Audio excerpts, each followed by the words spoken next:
Okay, tuturo ko sa iyo kung paano i-unhide yung aking alagad. Ayan, search, punta ka sa YouTube. Ayan, nasa YouTube na, 'di ba? Tapos noon, search mo yung aking alagad. Search mo yung ano, yung TN. TN.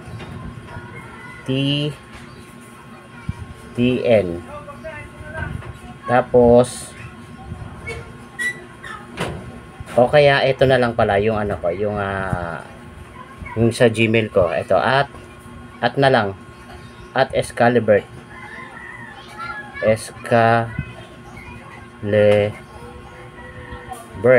Ayan.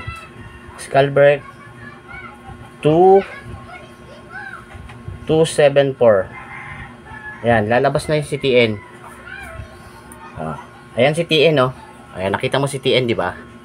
Then, pindutin mo siya, yung picture, yung profile. Then, pindutin mo yung more.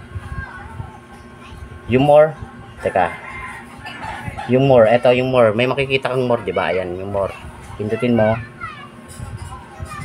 Okay. Tapos doon, pagka-pindot mo ng more, ayan. Pindutin mo yung tatlong tuldok sa gilid. Ito, tatlong tuldok.